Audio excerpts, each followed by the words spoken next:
Hola hermano, ¿cómo estás? Dios te bendiga en este día. Vamos a comenzar nuestra clase número 8 de la materia La segunda carta a los Corintios. ¿Ok? Bien, vamos a orar y vamos a comenzar. Padre, bendito seas en esta hora. Gracias, oh Dios, por ese cuidado, esa gracia que has tenido para con nosotros. Que no nos has dejado, oh Dios. A pesar de sí de las muchas dificultades, la mucha adversidad que a veces se ha levantado. Y que Señor, que a veces nuestra mente humana y limitada pues piensa que está sola, pero no es así. Bendito seas. Atribulados, mas no angustiados. En apuros, mas no desesperados. Derribados, pero no destruidos. Te alabamos en nombre de Jesús. Amén. Tus hermanos, clase número 8 de la materia La segunda carta a los Corintios, trimestre número 1, trimestre número 10 en general. Vamos a retomar, estamos en el capítulo 4, verso número 10. Dice ahí, llevando en el cuerpo siempre por todas partes la muerte de Jesús, para que también la vida de Jesús se manifieste en nuestros cuerpos. Entonces, ¿a qué conclusión podemos llegar con este pasaje? Bueno, la conclusión a la que llegamos es que entre más haya menos de nosotros, la vida de Cristo se manifiesta mucho más. Es decir, las tribulaciones muchas veces tienen la finalidad, hermanos, de que dejemos de confiar en nosotros. Que tal vez puedes tener mucha experiencia, puedes tener mucho conocimiento de alguna materia, pero hermanos, el que teme a Jehová o el que confía en Jehová, ese será prosperado.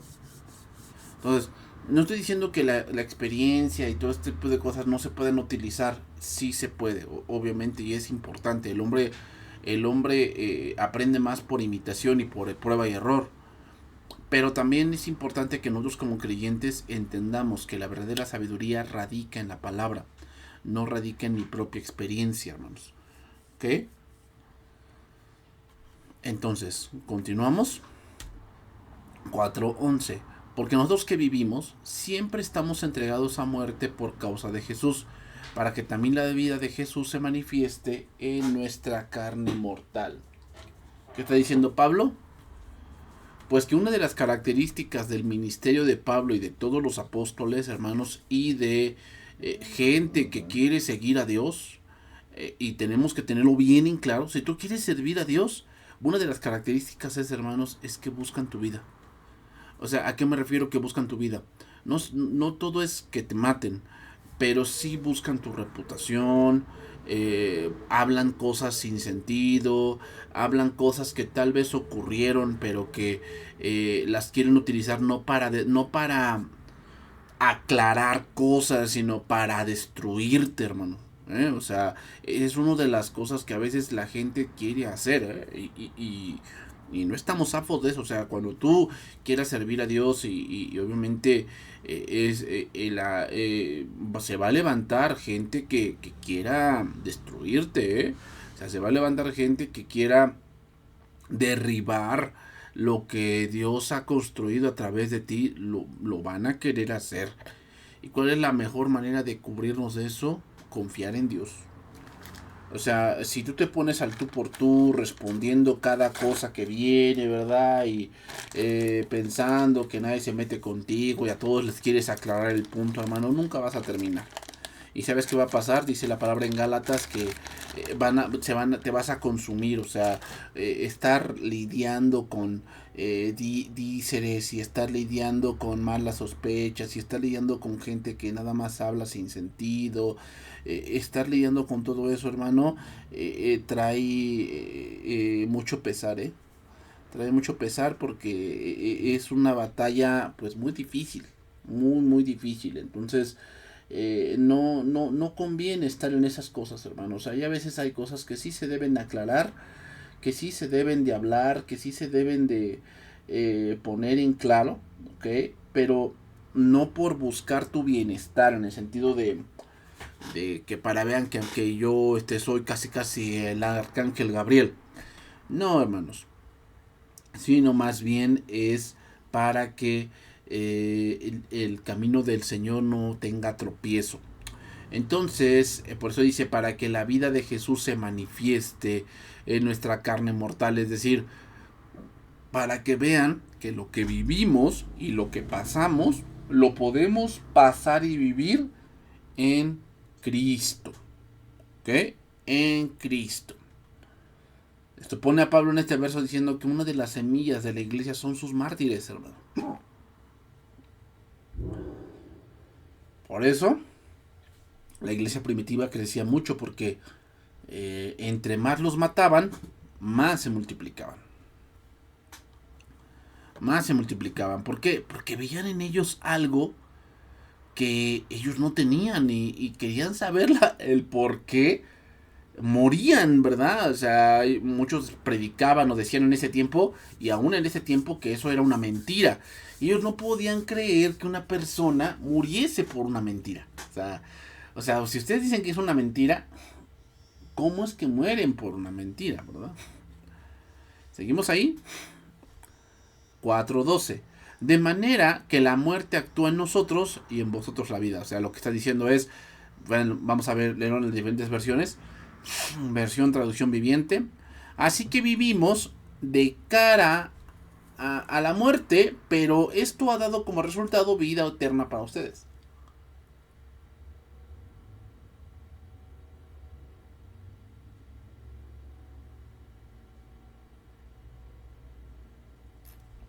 ¿Qué quiere decir? Bueno, está diciendo, es como un padre de familia, los que tengan hijos, cuando tú vas a tu trabajo y ya tienes esa responsabilidad de un hijo, tú vas a un trabajo a entregar tu vida, porque es tiempo que no va a volver. Los mejores tal vez años de tu vida, ¿no? Trabajando en una empresa, trabajando en tu negocio, los mejores años de tu vida se están yendo por ahí, o sea los estás más bien invirtiendo allí. Para que tu hijo, tu esposa, tu familia viva. A eso se refiere Pablo. O sea que él invirtió su tiempo, invirtió sus fuerzas, invirtió esa parte de persecución, de sumisión a Dios, porque los cristianos, no solamente Corintios, sino todas las iglesias, vivan. Vivan. ¿Qué? Entonces por ello Pablo lo dice así, que él moría, pero habla de que padecía, de que sufría persecución. Pero ello contribuyó para que no solo Corinto, sino otras iglesias recibiesen el evangelio y fuesen salvos.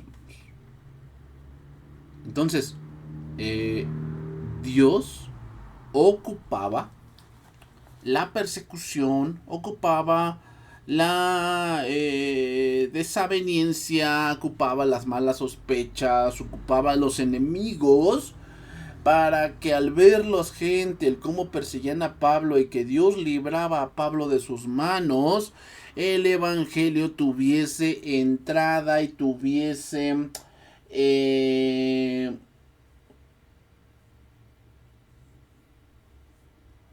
¿cómo decirlo?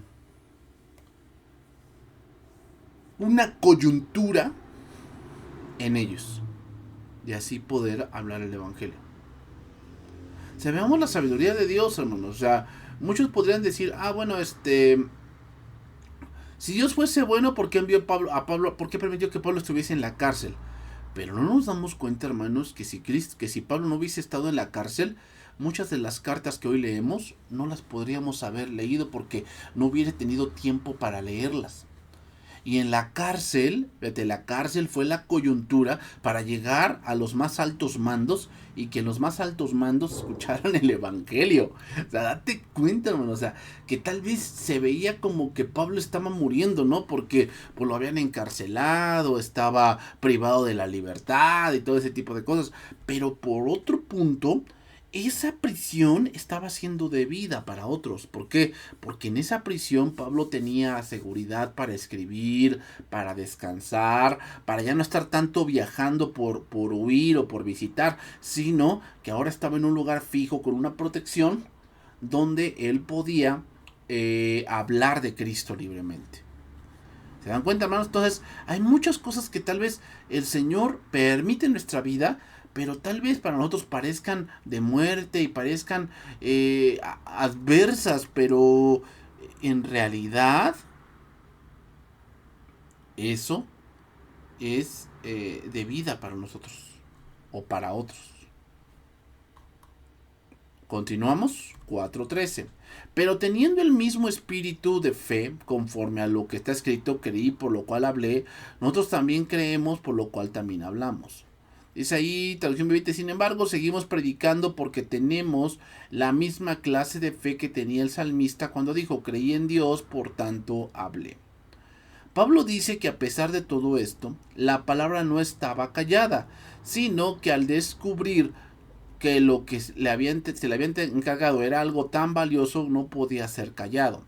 Pablo está citando el Salmo 116, versículo número 10, que dice, creí, por tanto hablé, estando afligido en gran manera. Vea, aquí recordemos, hermanos, que por decir muchos dicen, bueno, entonces si Pablo está citando este pasaje, ¿por qué no lo cita completo? Bueno, tenemos que entender, hermanos, que la inspiración es que obviamente el Espíritu Santo nos recuerda la palabra, pero hay a veces, y a ti, yo siento que hasta a ti te ha pasado, que te acuerdas de lo que dice cierto verso, pero no te acuerdas dónde. Y no te acuerdas con las palabras tal vez específicas como lo dice. Eso es lo que está ocurriendo aquí con Pablo. Pablo está escribiendo la carta a los Corintios y se acuerda de este pasaje, pero no se acuerda de todo. El Espíritu Santo le inspira que hay un pasaje en el libro de los Salmos y recuerden que él no tenía S-Word, él no tenía logos, él no tenía internet, él no tenía computadora para andar. Ahora nosotros hacemos en el internet una búsqueda y nos sale el verso tal y como es. Ahora, antes no, antes todo era mental. Entonces, nuevamente leo el pasaje del Salmo, Salmo 116, versículo 10.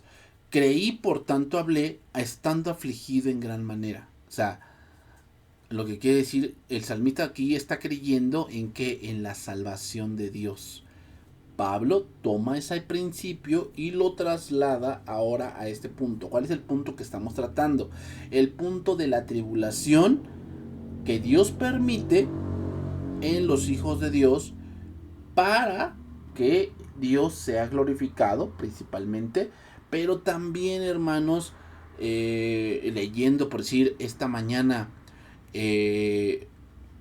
un poco sobre Ezequías, que fíjate, los judíos piensan que Ezequías es el gran modelo de lo que es el Mesías, ¿ok? Ezequías dice que después de que pasó su enfermedad de los pies y que Dios le concedió 12 años más, eh, dice que vinieron unos hombres de lejos y que Dios dice que probó a Ezequías para ver lo que había en su corazón. Y saben, cuando yo escuché y leí esa frase, dije, Señor, o sea, muchas veces las cosas que ocurren aún adversas, hermanos, las cosas tal vez que son adversas, sirven para ver qué hay en nuestro corazón. Es interesante. ¿Qué es lo que había en el corazón de Ezequías? Bueno, el pasaje dice que Ezequías mostró todo lo que tenía. Dice que no hubo ninguna cosa que él no les mostrara. O sea, ¿qué había en su corazón? Él quería demostrarle a la gente extranjera lo que él supuestamente le había logrado. Y se olvidó de Dios. ¿Qué había en su corazón? Orgullo. Entonces, Ezequías tuvo un hijo llamado Manasés, que fue el que le sucedió, y fue un hijo terrible. Un hijo terrible. Y fue un rey terrible. Retomando entonces el punto. Dice ahí, pero teniendo el mismo espíritu de fe, lenguaje actual. La Biblia dice, yo confié en Dios y por eso hablé. Pues nosotros también confiamos en Dios. Y por eso anunciamos la buena noticia. Es decir, lo que está ocurriendo en nuestras vidas está produciendo que conozcamos más de Dios y que confiemos más en Él. Y es por eso que hablamos. O sea, lo más coherente sería, pues, dejar de hablar, ¿no? Si me están persiguiendo por esto que estoy hablando, pues mejor me callo, ¿no? Y ya no hablo. Y pues las cosas se mantienen, se bajan las aguas. Pero Pablo está viendo que el motivo por el cual lo están persiguiendo no es porque él haya hecho un mal, sino más bien por la verdad. Por la verdad. Ok, continuamos. 4.14. Ay, perdón, de dedo. 4.14. Sabiendo que el que resucitó al Señor Jesús, a nosotros también nos resucitará con Jesús y nos presentará juntamente con vosotros. Sabemos que Dios, quien resucitó al Señor Jesús, también nos resucitará a nosotros con Jesús y nos presentará ante Él mismo justo con ustedes.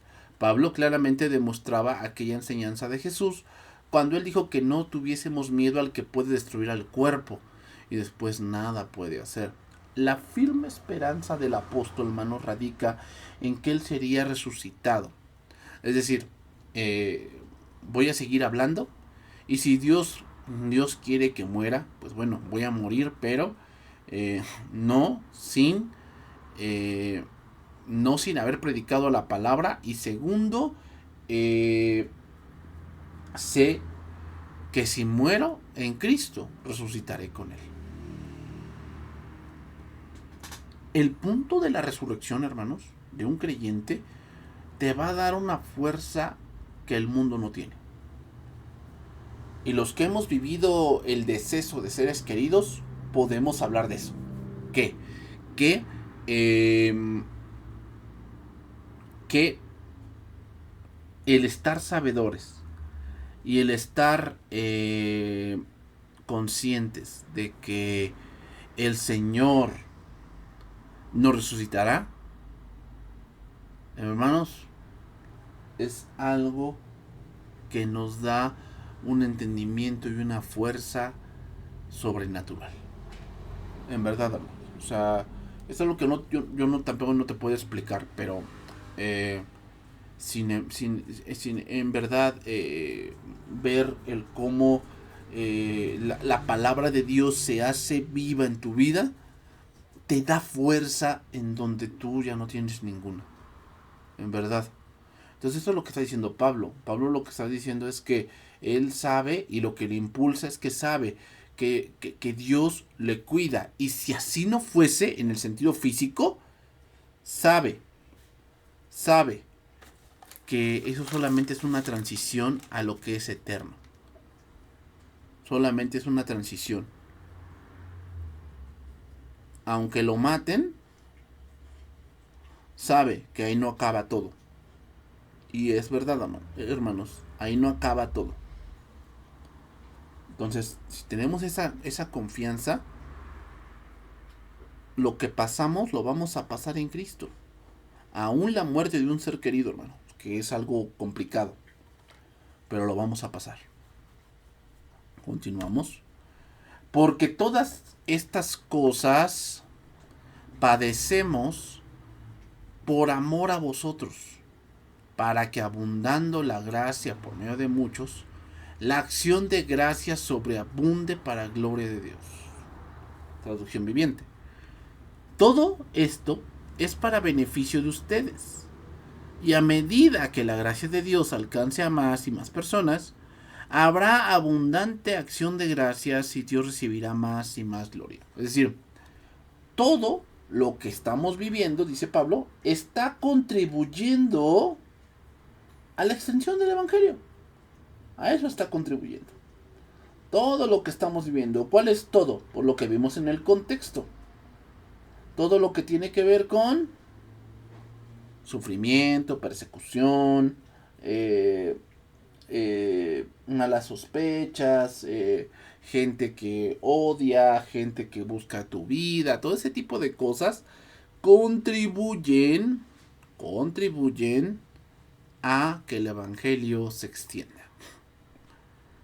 Aunque parece que no, que parece que quieren ponerle freno al evangelio, lo que en realidad está pasando es una extensión más grande del evangelio.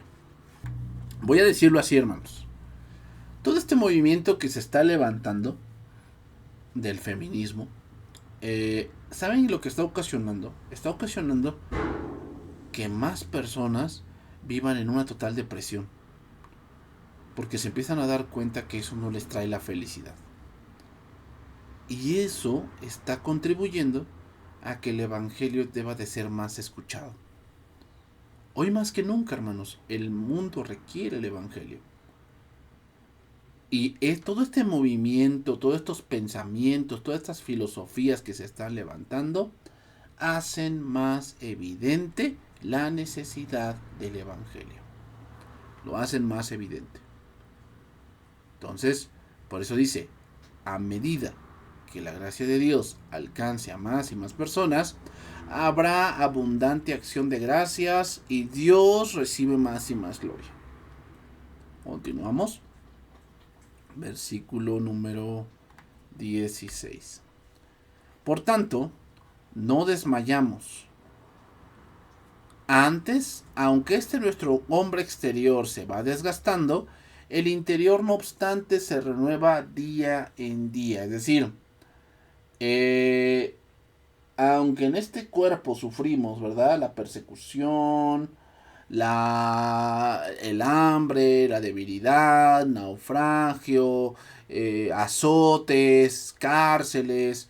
Aunque en este cuerpo mortal sufrimos ese tipo de cosas, nuestro hombre interior, a través de todas esas cosas, se va renovando, hermanos. Es decir, se va cada vez pareciendo más a Cristo. Entonces, hermanos, lo que el mundo ve como algo que pues es malo, ¿no? Es malo que me metan a la cárcel, es malo que me golpeen, es malo que me metan a juicio y traten de matarme, traten de dañar mi reputación. Parece que es malo. Dios lo está utilizando para formarnos. Dios lo está utilizando para formarnos. Entonces, qué gran consuelo pone Pablo, ya que si hacemos el ministerio en nuestras fuerzas, es lógico que vamos a desmayar. Porque la carne tiene un límite y aún nuestras fuerzas tienen un límite. Pero este desmayar no es porque Pablo fuese un superhombre, hermanos, sino más bien porque Dios veía por él. Dios iba renovando sus fuerzas del hombre interior, ya que el exterior, pues obviamente se va desgastando y con el tiempo se va haciendo más débil. Porque esta leve tribulación momentánea produce en nosotros cada vez más excelente y eterno peso de gloria. Pues nuestras dificultades actuales son pequeñas y no durarán mucho tiempo, sin embargo, nos producen una gloria que durará para siempre y que es de mucho más peso que las dificultades. Otra cosa que produce el sufrimiento, hermanos, que a veces no nos damos cuenta y no lo tomamos mucho en cuenta. Recompensas. O sea, cuando pasamos por cierta prueba o pasamos por cierta dificultad que Dios está permitiendo en nuestra vida, y la pasamos en Cristo y no desmayamos y no claudicamos y no hablamos algo en contra de nuestro Dios, eso está produciendo, hermanos, una recompensa. Una recompensa. Muchas veces no nos damos cuenta de eso. No nos damos cuenta de eso. Pensamos que pues esto es injusto y cosas así. Hermanos, a lo mejor en un punto de vista humano sí hay muchas cosas que son injustas, que suceden y que son injustas, y que hay personas que de verdad, o sea, te sorprende el cómo te tiran, el cómo buscan tu vida. Sí pasa, sí. ¿Y es injusto? Pues tal vez sí lo sea. Pero ¿Por qué Dios lo permite? Eso es lo que te debes de preguntar. ¿Por qué Dios lo está permitiendo? ¿Por qué? Y una de las razones, hermanos, es porque Él quiere bendecirte, pero no sin sufrimiento. No sin sufrimiento. O sea, no esperes que te llegue la bendición a base de tus buenas obras y a base de porque asistes a la iglesia. No, hermanos. La bendición no llega así. La bendición llega cuando eres probado y te sometes a Dios en ese momento. Ahí llega la bendición. Entonces, hermanos,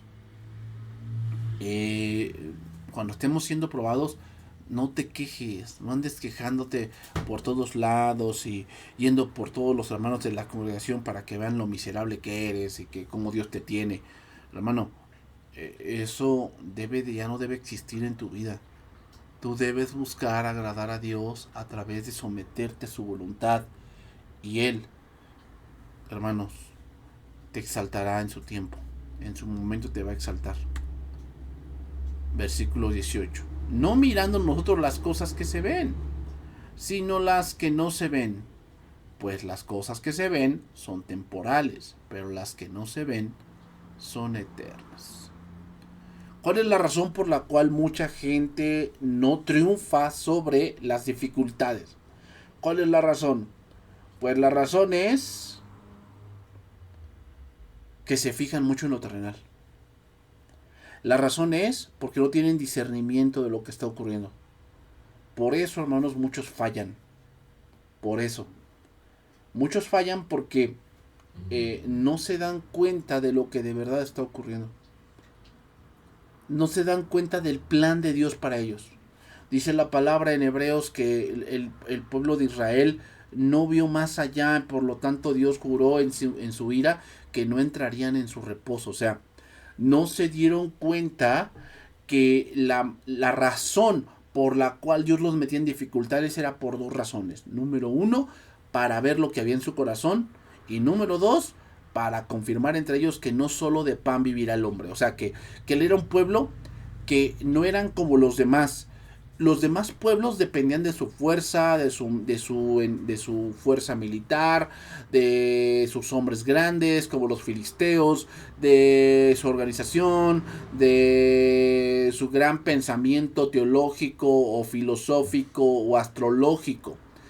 Sin en cambio, Israel debía entender que su fuerza radicaba en su sumisión a Dios. Ahí radicaba su fuerza. Y ellos nunca lo entendieron. Seguían pensando como los egipcios. Seguían pensando como los demás pueblos. Y eso los llevó a muchos desastres, hermanos. Lo mismo va a pasar con nosotros si seguimos pensando que somos como los demás.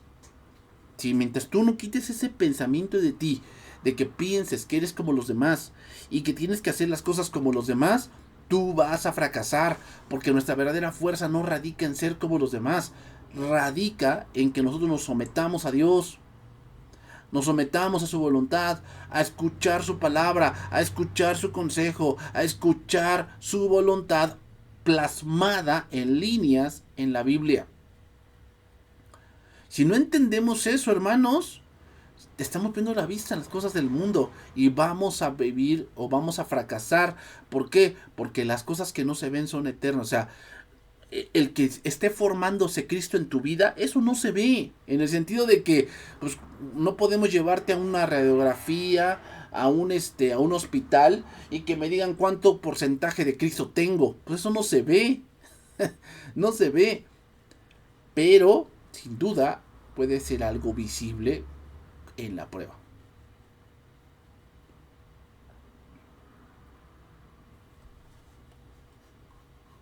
Entonces, ¿qué podemos concluir? ¿Qué podemos concluir de este capítulo? Bueno, el apóstol da dos explicaciones que están estrechamente relacionadas sobre lo que significa lo oculto. Primero, la palabra de Dios y los hombres falsos, hermanos, siempre se va a conducir con astucia. utilizando por sí la filosofía, el fin justifica los medios. ¿Okay? Un verdadero ministro del Evangelio tratará de ponerse en el lugar del otro. Buscará un punto de contacto, algo en común, que le pueda abrir la puerta a la oportunidad de llevar a la persona al Evangelio. Y otra parte que Pablo dice que él no ocupa es adulterando la palabra. La palabra que se traduce aquí como adulterar también lleva la idea de ser engañoso. Se usaba en relación al adulterio, a la adulteración del vino. O en este caso te lo puedo poner más factible, la adulteración de la leche. Cuando es la leche y le echan agua. La figura que se presenta es la de hacer cualquier cosa, hasta cambiar el mensaje, con tal de hacerlo más aceptable a los oyentes. Y los enemigos de Pablo hacían eso. Pero acusaban a Pablo de hacer eso que ellos hacían. Entonces, hermanos, ¿qué podemos concluir? Como verdaderos ministros de Jesucristo, nos vamos a identificar, número 1, por predicar la verdad, y número 2, por ser perseguidos por esa verdad. O sea, si una de las muestras que te puedes dar cuenta de que tú estás predicando la verdad es que te persiguen. Porque estás predicando la verdad. Si tú no predicaras la verdad, no te persigue nadie. ¿Por qué? Porque lo que hablas a nadie le ofende. Pero lo que estás hablando ofende a alguien, entonces te persiguen. Que Dios te bendiga, hermanos. Nos vemos en la siguiente clase para iniciar el capítulo número 5. Bendiciones.